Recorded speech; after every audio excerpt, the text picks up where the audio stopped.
Are you an unemployed young adult? That's likely. Do you find menial and repetitive tasks fulfilling? Have you ever considered mailing your boss a pipe bomb? Do you absolutely despise this type of corporate, colorful art style? If your answer to any of these questions is yes, then I have a game for you. It's called Going Under, and it's a roguelite. I don't know what the difference is, and frankly, I'm not autistic enough to care either, but it's a type of game that I like just a little bit too much. And just like the real corporate world, this game tries to break you down into a fine powder so that you too may one day fit the mold. Also, I've never actually worked a day in my life, so I can only assume that this game is a 100% accurate representation. So, Going Under is set in the fictional hellscape of corporate America NeoCascadia, where a mega conglomerate corporation keeps buying up startup businesses and exploiting them until they go bankrupt. Eventually. How clever. You play as Jacqueline, fresh out of college, looking to work an unpaid marketing internship that you were algorithmically assigned to. And as you start, you will immediately encounter the first skill check of this game. Literacy.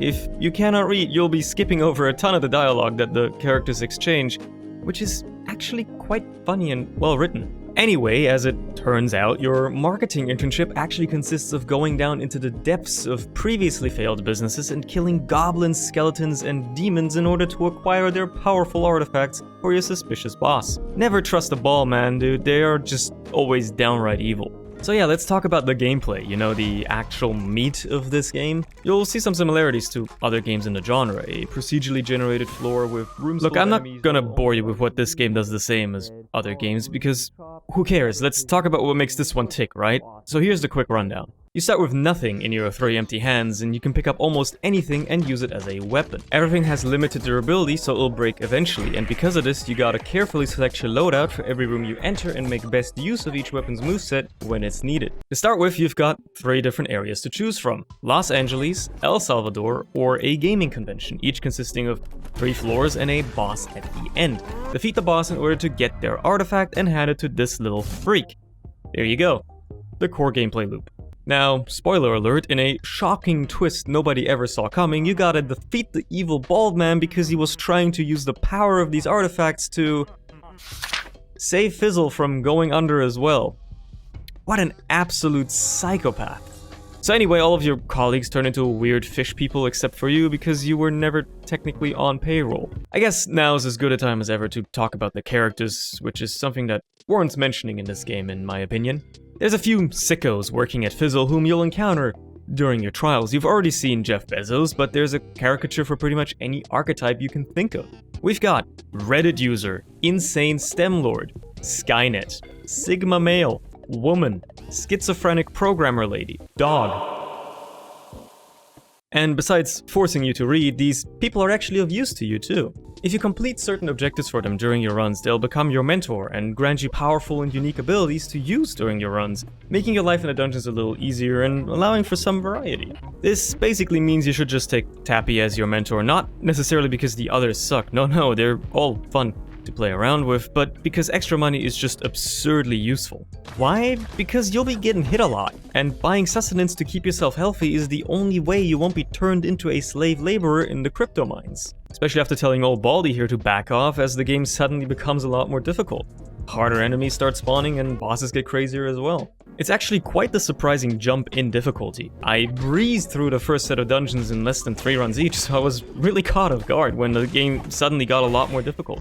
So unless you play on game journalist difficulty, you may actually end up with a little challenge. So after Fizzle hits the bucket and all of your colleagues turn into fish people, you've gotta save them. Yada yada, go back through the now harder dungeons again to acquire yet another MacGuffin device and save the day by destroying Skynet.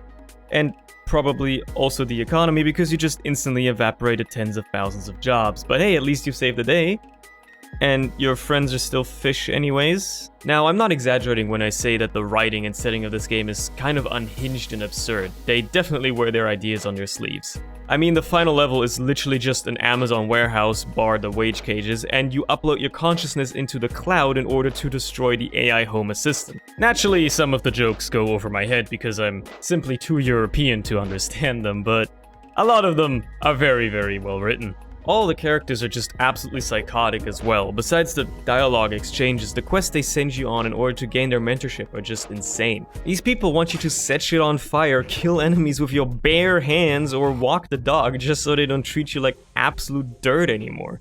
But let's get back to the actual game for a minute here, because as I've already touched on, literally anything that isn't the boards on the floor or the mortar on the walls can be used as a weapon in this game. And enemies drop whatever they're holding too, so you'll almost never run out of stuff to hit people with, and in the worst case, you still got your fists. The real challenge here is figuring out not just enemy movesets in order to dodge them effectively, but also which weapons are suitable for each situation. They all have limited durability, so you really want to make your hits count. Well, except for the corner cutter. Okay, that's a lie. It does, but it's so damn high, and its moveset allows you to just nothing personnel every single enemy in your way before ever even getting it to flash red, let alone if you get a higher durability version. But that's the exception.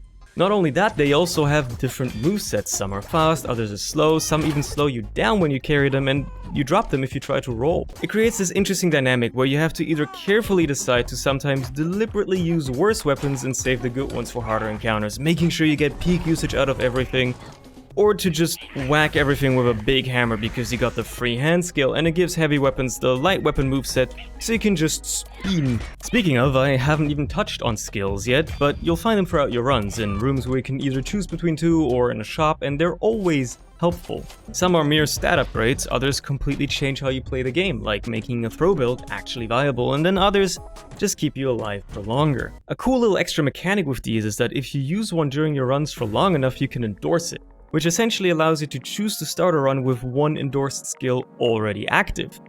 Quite useful. That is, unless you play imposter mode, which is essentially what you do once you've beaten the story. It changes up some rules, and it's harder and longer than the normal dungeons as you go through all three of them, including their bosses, with a jump from the easy version to the hard version halfway through.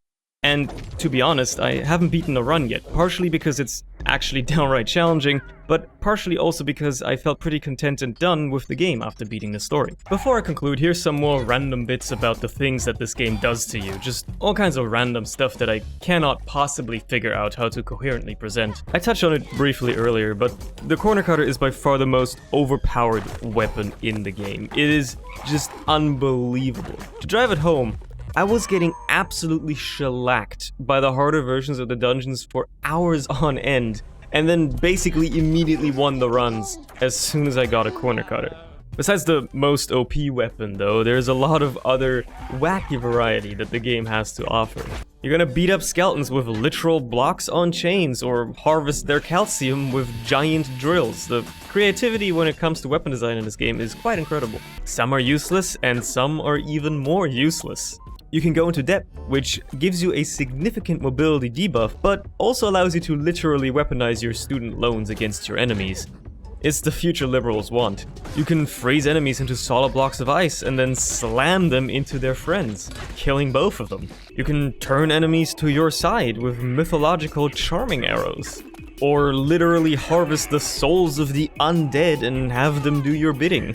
You can get these cards and hit people with them in order to mint them on the blockchain and put them in your NFT portfolio. Go and whack your would-be girlfriend with a comically oversized eggplant or the funny meme head. There are so many unique avenues to success in this game, usually tied to unique weapons, but they show up just frequently enough to give you a win condition, so you just stop questioning them and make them work. Like a true entrepreneur. Now, if you can stand the referential humor for a second, this little freak here actually has an interesting mechanic as well. He'll afflict you with a random curse in exchange for a selection of skills and some pretty good weapons. And these curses can range from stuff that's not too impactful, like lower durability weapons, the inability to lock on, or stronger enemies for a few combats, to downright transformative stuff like a first-person mode, highly reduced visibility, or just basically ending your run. No, seriously, the busy work curse just sucks ass on the tier 2 dungeons. But either way, he'll show up once per run and give you some risk-reward choices, and it can make or break a run. Alongside skills, the other auxiliary mechanic is provided by consumable apps, which range from healing and temporary stat boosts to shop discounts or short invulnerability frames.